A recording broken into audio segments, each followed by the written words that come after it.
Hello, gorgeous! This program was originally recorded inside my group coaching program where I used to teach 5-day long trainings. Now, these trainings I have repurposed into amazing self-study courses, one of which I am so proud of that I mention in this program called Sell Like a Queen. If you are looking to up-level your influence skills, if you are looking to triple your sales, in this 5-hour self-study course, we are diving into neurolinguistic programming communication strategies as well as scientifically proven methodologies that will skyrocket your sales up to 300%. And I can tell you from experience, they work. And because you are a loyal listener to The Princess and the Bee, I want to give this course to you for 80% off. Now, this offer is only good for a limited time, so be sure you jump onto the link inside the description of this episode and claim your course for 80% off. This course is normally $111. So for 80% off, you are getting some of the top selling strategies. These are the tools that I have used to close 10K and beyond months. So I am just laying it all out for you, and I am so excited for you to receive it and experience it, and I will meet you in the comments of this course. That being said, enjoy this episode, and I am so excited to hear how your sales are skyrocketing this year.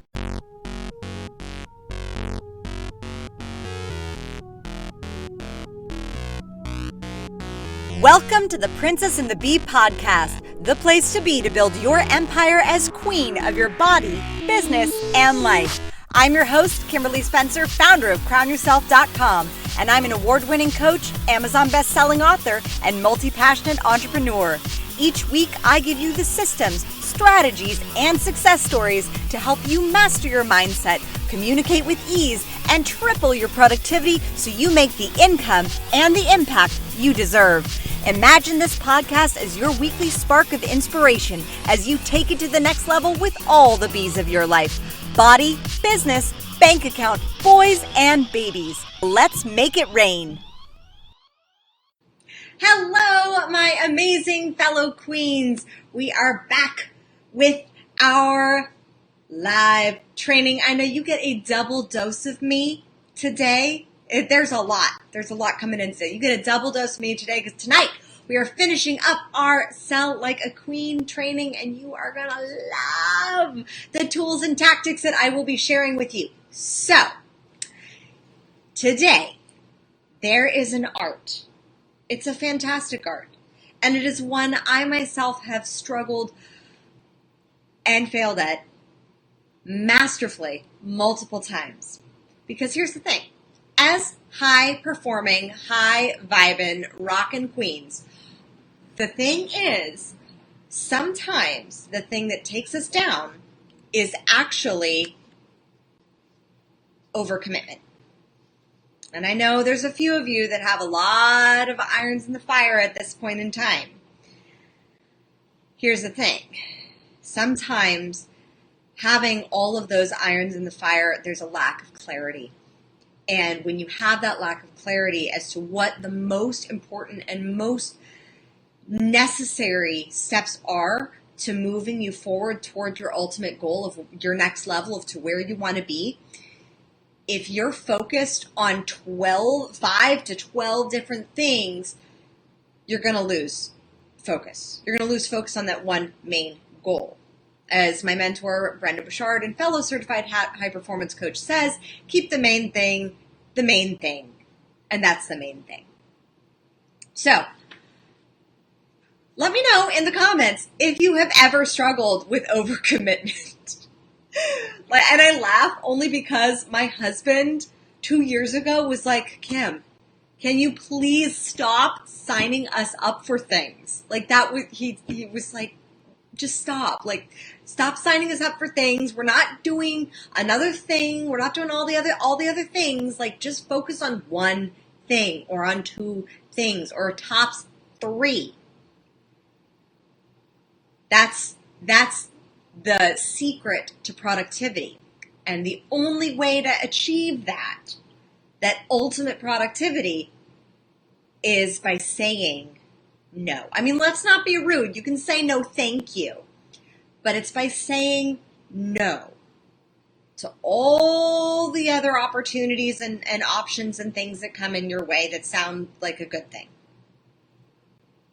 So let me know in the comments below who has struggled with saying, with not saying no enough. Because I know that's a big one. For a lot of us high performing, high vibing queens, we are like all about the yes, but saying no, it's a challenge. Let me know in the comments who struggled with it. Yep, I am one. Hey, Emily. Yeah, because saying no is a challenge. I mean, like I said, let's not be rude. It can be no thank you.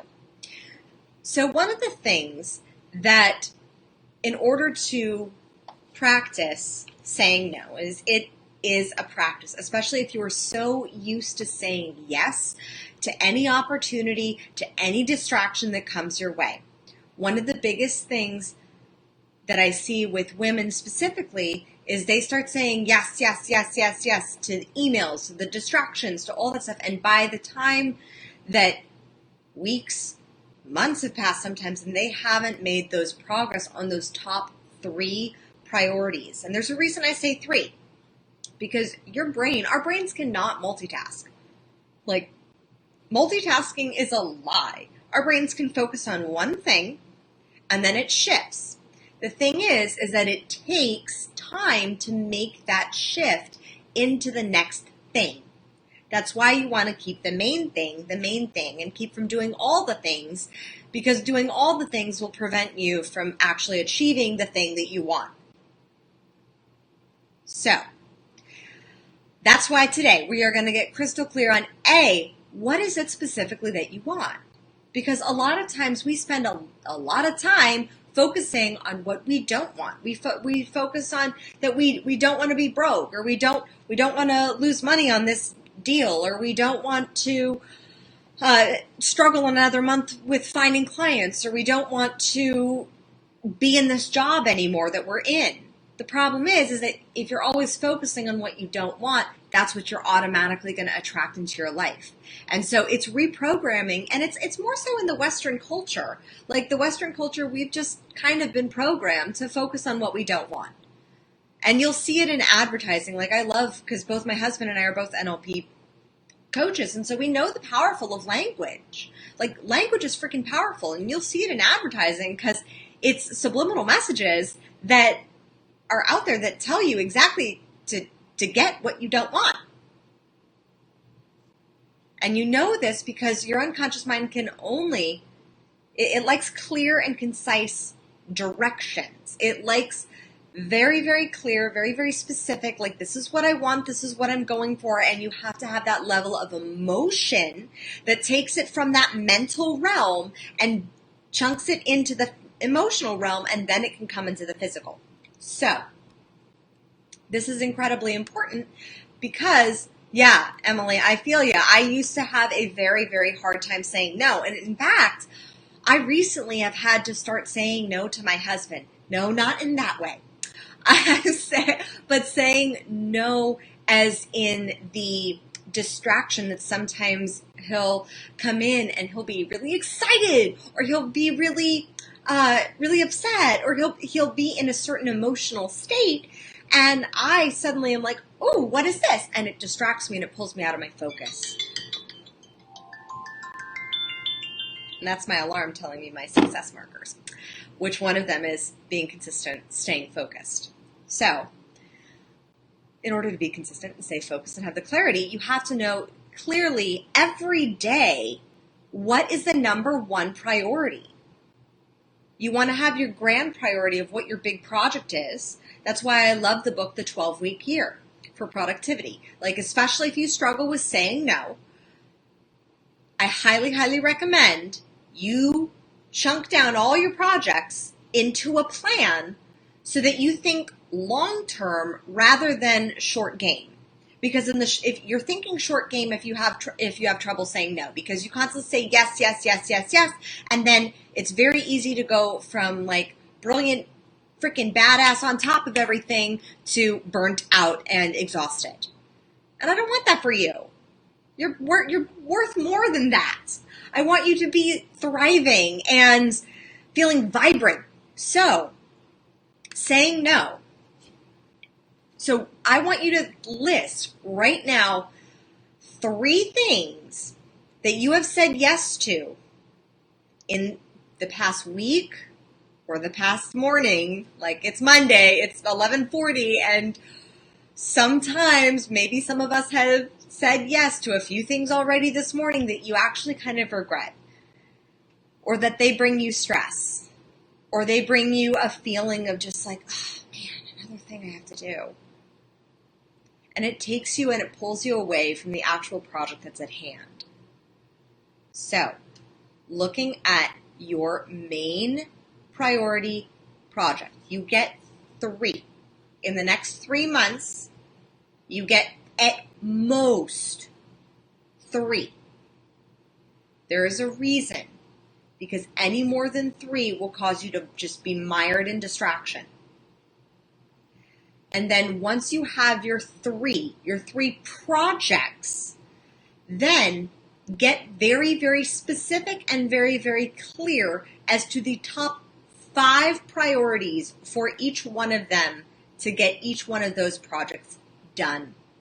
So for example, one of my projects, as many of you know, is I'm running a marathon in November. So that is a personal project for me. That is one of my 3. And by running a marathon, it entails a couple of things. It obviously, like for me, eating well and drinking my water is just natural. Like that's just habit for me. I've been doing it for so long. That's just natural for me. So I don't have to have that as a priority, because it already is just a natural habit. Like you can see now, it already is a natural habit that I just practice regularly. I love water so much, and I love that my son loves water so much. That makes me so happy. But the other things that are priorities are I'm practicing running a certain amount of miles per week. So I have to schedule in those miles. And now here's the thing. There is a fantastic book that I just read, and I am blanking on the name of it, but I will leave it in the comments because it's fantastic and it's great for productivity. And it makes total sense, because your to-do list, has anybody ever had a to-do list? Let me know in the comments. A to-do list that just, there's so many things on that list that nothing gets done. Or like you look at that list and that list has stayed that size for months. And you're like, I am losing my mind. I know I have all these things I have to do on this list, and it's a to-do list. The problem with a to-do list are there are no time constraints as to by when you will have that project finished, or you will have that task done. For me, I have a to-do list. I separate my to-do list into 2 tasks. I have one that is for 2-minute to-dos, for things that literally will take me 2 minutes. Like making a phone call, setting an appointment with my kid's pediatrician, or making a quick phone call for a reminder, sending a message to my team. Like, those things take 2 minutes, tops. Then I have my 20-minute to-dos. And I know that these tasks I'm going to be like, it's a phone call that I know I'm going to be on hold for, or there's going to be multiple call-ins, or I'm going to have to deal with that, or it's going to be a conference call. So I know that I have those 20-minute to-dos, and those are the ones that take a little longer, so I have to chunk my time. But if you have just a never-ending to-do list, that's part of that is because you have said yes to too many things. And if you're feeling overwhelmed by that never-ending to-do list, it means that you've said yes to too many things. And in order to take that to-do list from being overwhelming, you want to chunk that into the priorities. Look at the projects that you want to finish at max 3. What is the number? 3. That is 3, not 6. 3. 3 projects. Now, why do I say 3? Because 3 creates for a plan. I'm not saying that when you finish one, you cannot add another third once those 12 weeks of finishing those 3 projects is done. I am saying that is the long game. When you're thinking the long game, you will be able to go from 3 projects, and then okay, well, this is my plan for the next 3 months. I'm going to do this project, this project, this project. I'm going to have those projects done. Then you move on to the next 12-week year, which is why I love the book, The 12-Week Year, which is one of the best books for productivity. And then you can build from that. So let's say you have 3 months where one of your projects, and I know some of you are seeking out new employment, where one of your projects is in 3 months, your project is to get a new job. So you write your list of your top 5 things that you have to do to get your job. Maybe you have to spruce up your LinkedIn profile and your resume. You have to make contacts and reach out. Maybe it's going to some networking events to meet some people in the field who can refer you. Maybe it's reaching out to some kick-ass people who would refer you or write you a letter of reference. And maybe it's just the act of applying itself. And so you have your goal is within 3 months, you have your new job. Well, once you have your new job, you won't have that as a project anymore. So once you have your new job within 3 months, you won't have that as a project anymore. So what happens is, thinking long game, a new project takes its place. Maybe it's a project that comes with the job. Maybe it's taking the next 3 months to really master your team building skills and to really become integrated with this new job. Maybe it's to tackle a project that they're specifically bringing you on for. Either way, it builds. That's the long game. Rather than saying yes to everything, you want to think instead strategically. So strategically, if you do A, what's going to get you to B? So if you do A, and I want you to tell me in the comments below, if you do A, what is going to get you to B? And what is A? What is your number 1 project that you want to accomplish? Maybe it's applying for grad school. Maybe it's producing a film. Maybe it's getting a few more paying clients so you hit a certain income goal. Whatever it is, you have that plan and okay, I have 3 months to get a certain amount of clients. I want to reach a certain income goal, so I'm going to get these new clients and I'm going to reach out to these new people. And in 3 months, then you'll have that as your foundation. So then you build on that and thus it's approaching no from a place of strategy. I was actually about to say strategery because I just read a book that said that George W. Bush read 95 books or something during his presidency because he made that a priority. That was a priority. It helped to calm him and center his mind and give him new ideas. I mean, politics aside, 100%. But yeah, I was just about to say strategery because George Bush was in my mind. So it allows you to build from a place of strategy. You want to have your plan. There's a reason why planning and structure is so crucial. And a lot of people, we can have business plans, we can have plans for our life, but a lot of times they're very generalized. Now, I'm not saying you have to get super structured and say, okay, within 3 months, I am going to find the love of my life. This is just what's going to happen because you are co-creating with the universe.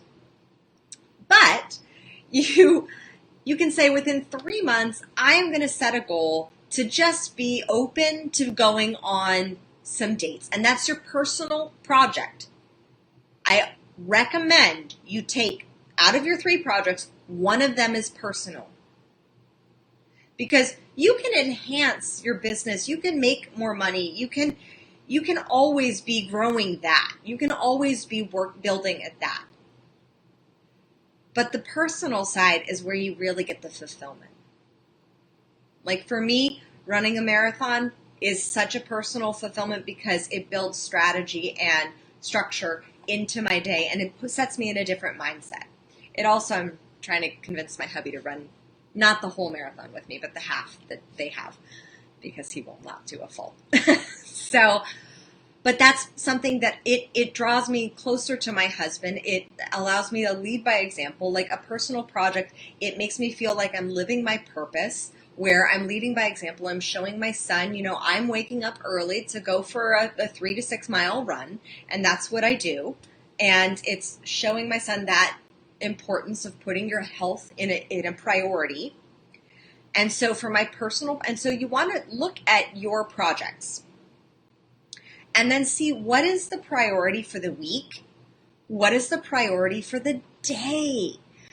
Because here's the thing, most successful people, pretty much all successful people, have their one major priority that they're like, this is happening no matter what.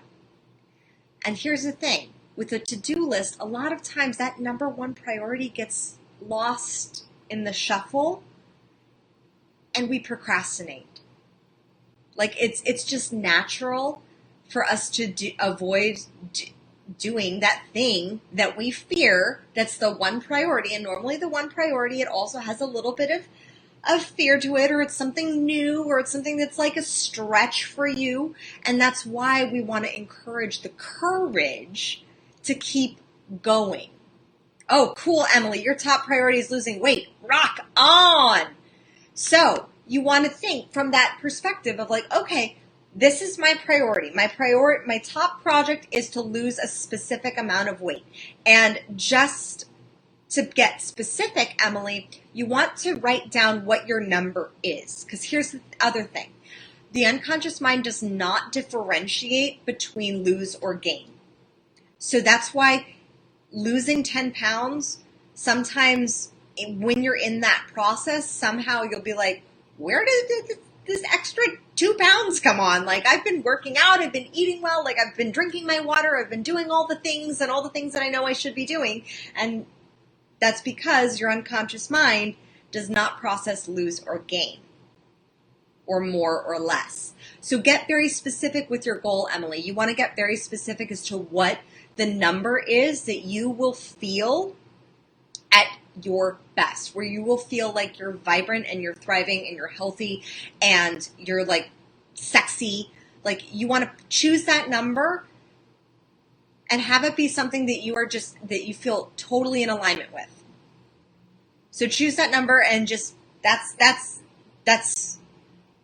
something I'm going to say, because you are looking at one of your projects is losing weight. So you want to state specifically what that goal is and by when. So if in the next 3 months, your goal is to lose X amount of pounds so you can be X weight or Y weight, you want to declare what that Y weight is and focus on that number rather than on the number that you're going to lose or gain. Does that make sense? Let me know in the comments if that makes sense. So you want to keep focusing on what that specific number is, because again, it goes back to focusing specifically on what you want. I totally am in love with the idea of putting your health as a top priority. Okay, cool. Awesome to Emily. Putting your health as a top priority, because here's the thing, you cannot serve if you are unhealthy. Like, it's hard. It makes it harder to serve. It makes it harder to show up for everything else if your body is not physically prepared to exert the energy that you're going to have to be exerting to get you to that next level of whatever it is that you're doing. Like, my coaches shifted their priority because they were having, they're a married couple, both Spike and I work with them, and they were having trouble in their relationship, and they shifted their top priority to being health.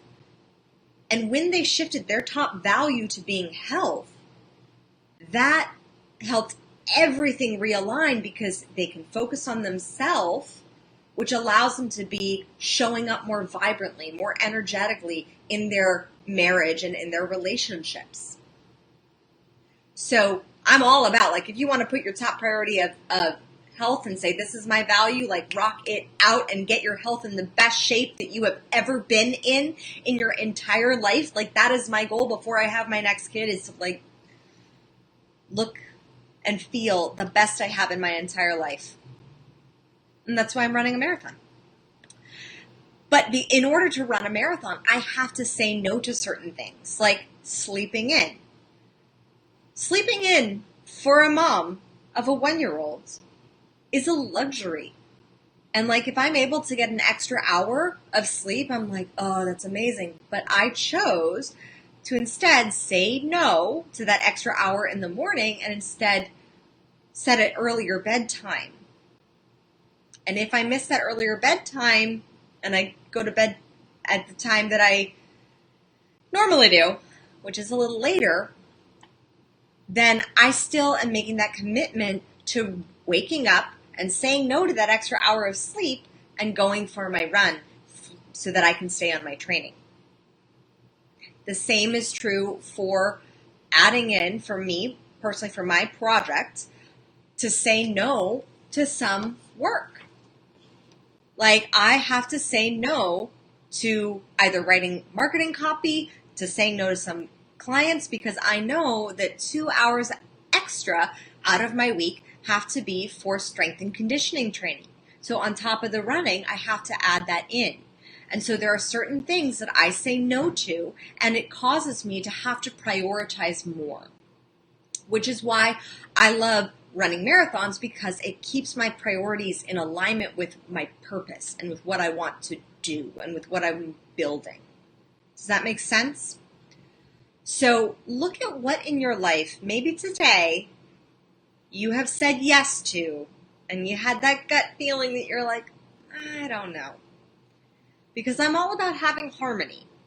Like, you want to have harmony in all areas of your life, in your spirituality, in your emotional life, in your health, in your finances, in your family, in your friends, in your intimate relationships, in your hobbies, in everything. You want that. That's what we go for with high performance. We want holistic success, because statistically, high performers have a higher degree of actual happiness.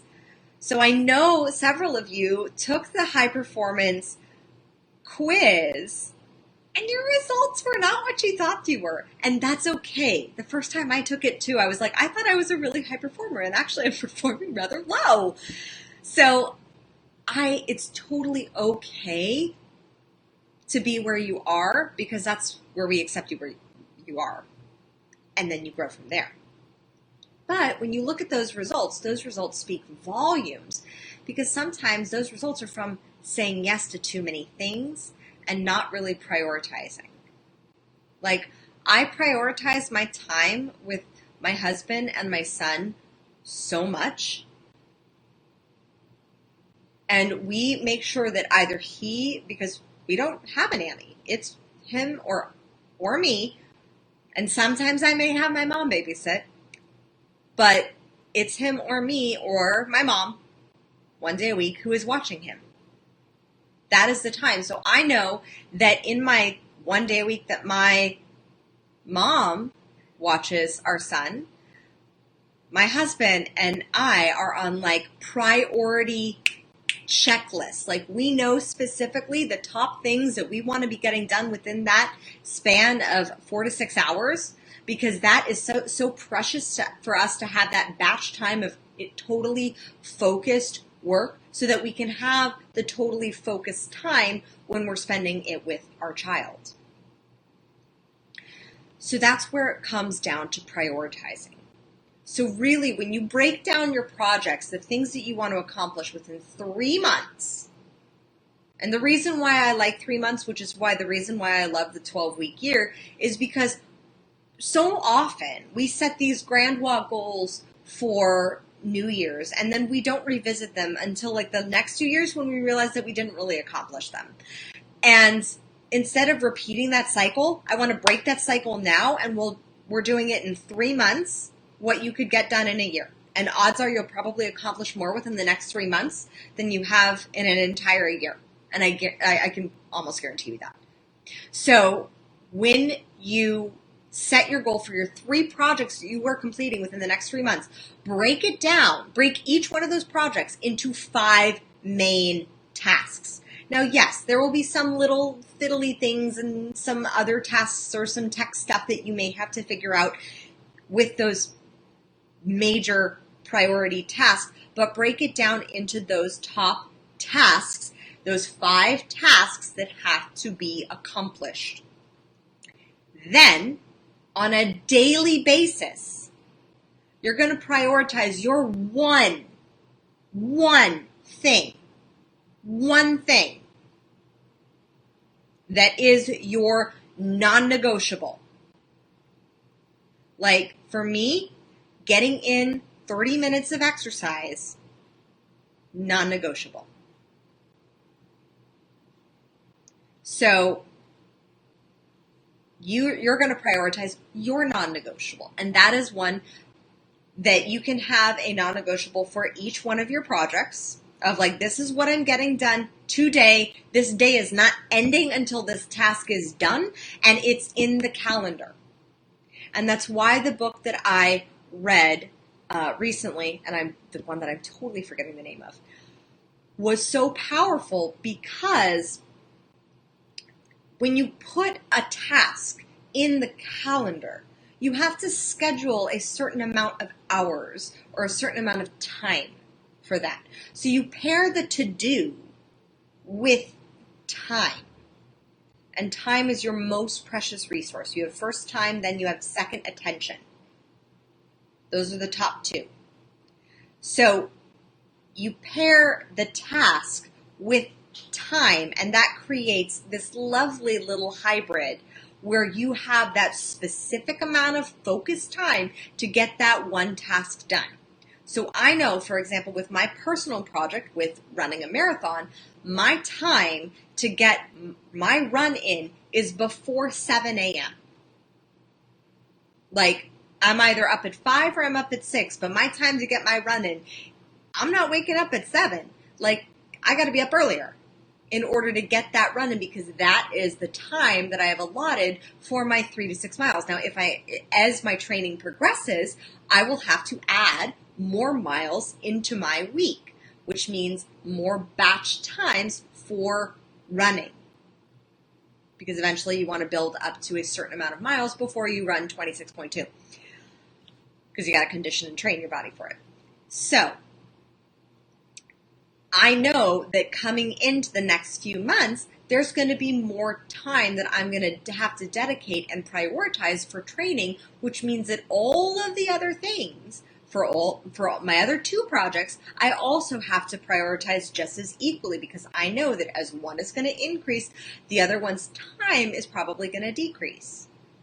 Because while I can speed up my run, Mama ain't running no 9-minute mile yet. Taking some time to get back there. So allow yourself the grace and the courage to say no. And I'm not saying that no has to be a permanent, because most things that you say no to, if they're really meant to be in your life, they will circle back. They'll totally circle back, and they'll be a part of your life, and they'll be ingrained with it. But it's okay to say no to some things now, because they're not a priority to where you want to be. A lot of times we don't say no because we feel like we're either not enough or not worthy of saying that no, or our priorities. And it stems to a feeling of lack of worth, where we don't prioritize our personal projects, and not just running a marathon, but our projects of what we want to accomplish, what we want to achieve, because we're allowing ourselves to be distracted by other people's problems. And other people's problems always reminds me of the song, "You Down with OPP?" And I'm like, no, I'm not down with OPP, because other people's problems cause distraction and delay to the projects that you actually want to accomplish. So you create your one non-negotiable time, your one non-negotiable task that you do every day. Or it doesn't have to be the same task every day. You have that one task that is non-negotiable. That's what you're getting done. Like for me, it was running, and then I have one for each one of my other projects. So looking at your schedule, what is your non-negotiable one for today? And let's be a little forward thinking here. What's your non-negotiable for tomorrow? What is the non-negotiable task that you're like, this is getting done in the next 12 to 24 hours? It's getting done. Like, I'm going to accomplish this. It's in the calendar. It's there. It's going to take me X amount of hours. Maybe it's an hour. Maybe it's even 15 minutes. But no matter what, before this day is done, that is getting done now. So that task that's involved with your project that's of importance for you gets done. So that way your project actually moves forward, rather than you always feeling like you're fighting this never-ending to-do list. So, let me know in the comments below, what are the 3 projects that you are committing to inside the Queen's Way? What are your 3 projects that you are committing to getting done inside the Queen's Way within the next 3 months? Let me know in the comments. And also, let me know what you're going to have to say no to. What does this mean you're going to say no to? In order to accomplish X project, what does this mean you're going to say no to? And there will be a lot of things. I just need you to list one. Just one thing to start, especially because it begins with practice. Practicing the art of saying no. That's why I called it the art. And you can say no, thank you. You don't have to be rude. You can say no, thank you. But practice the art of saying no first before you agree to jump on something else. Because it's kind of like shiny object syndrome. Or like a dog with a squirrel. Where suddenly you won't catch any squirrels if you're constantly chasing after another one. If you're like, squirrel, squirrel, squirrel, squirrel, squirrel, squirrel, squirrel. So you end up running in circles, and then you have no squirrel at the end to enjoy for dinner, I guess.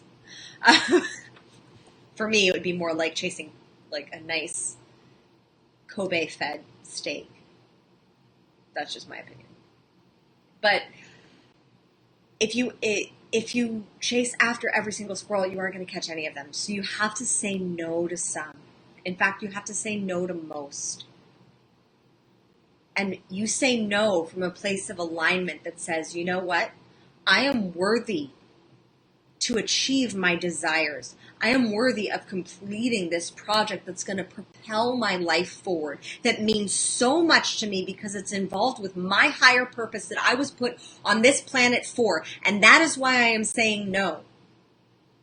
And you'll be surprised at how many people will respect that.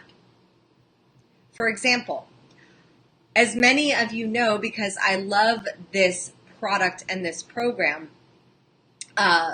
the bank methodology for increasing your sales up to 300%, some of which you have learned in our recent training of Sell Like a Queen. I am a trainer of that methodology. Like, I can host workshops, I can do a ton of other things. I just choose to say no to that. And there are lots of people that are in the bank company as trainers who are doing that, and they are just rocking it. The thing is that while being a trainer, I became a trainer for other reasons, and I joined as a trainer for a different purpose than to just do those workshops, because I have my own brand that I'm building. And I wanted that methodology so that I could train you and all of my clients on that methodology, to train them to get the sales increases that you can get up to 300% with the bank methodology and to improve their communication and their relationships, which has been awesome. But I'm not chasing that down as a second side hustle business. And because I'm focused on that, I know that when I get somebody who wants to become like a client or an affiliate, I pass them off to my husband because that's more his jam. That's his focus. And I pass that off and I say, okay, I have this person who wants to come in as a client. They want to come in and become an affiliate of this program. Like, you sign them up, you do that. I'm happy to attract whomever comes in. But I pass it off to him so that I'm not chasing down every squirrel. And actually, when you start saying no to everybody else and yes to yourself, the universe respects that. Like, you get massive props. And surprisingly, I've brought in some good business with that, but that's not my main focus. So you see, you want to be very clear on where your focus is and on what your priorities are and on what is the main thing. And like Brendon Burchard says, keep the main thing, and that's the main thing. So let me know in the comments below what your 3 projects are for the next 3 months. And let me know what is the one thing, just one, I know, because we're starting off slow. What is the one thing that you're going to start saying no to? If it's you're looking to get to a certain weight, maybe it's saying no to that glass of wine you've been having on the reg. If it's or maybe it's saying no to going out and hanging out with friends again, night after night, and instead saying yes to the treadmill for a couple times during the week. Just look at what the main thing is. I want to know your number one no that you're going to start saying no to so that you can move your number one project that you are worthy of accomplishing. You deserve to accomplish it. It's in alignment with your purpose. It's what you were placed here to be. And if it's getting to a certain weight, then rock on. Like, you're going to feel so much better in order to catapult off of that. So it's just about setting that priority. So let me know in the comments what your 3 projects are, what your number one priority is, and what the number one thing that you're going to say no to. You only got to list one. But I do want you in your journals tonight to write down 10 things that you could say no to now. I know, it's a stretch. 10 things. Maybe it's no to certain distractions. Maybe it's no to checking your email first thing. Maybe it's no to working that extra day and instead focusing on completing the project that you've set aside that time for. Like, if it's going to deter from your enhancing your relationships, or if it's going to deter from that thing that you've had on the calendar for months that you really, really, really want to accomplish, for that project that you've been scheduling out your time to do that, then that's a no. That's something you should be saying no to, because otherwise you're going to get overwhelmed. And that's what overwhelm happens. That's how overwhelm happens. So have the courage and the clarity to say no so that you have more energy and more influence over your own destiny and your own life. As always, my fellow queens, own your throne, mind your business, and make it rain. Thank you so much for tuning in today. If what you heard resonated with you, be sure to subscribe and share your breakthroughs and ahas with me by leaving a review on iTunes so I can keep the magic flowing your way. And if you aren't already following us on social media, come experience the extra inspiration and queenly convos on Instagram at Crown Yourself Now, or visit our website at crownyourself.com. I am so excited to connect with you in the next episode. And in the meantime, go out there and create a body, business, and life that rules.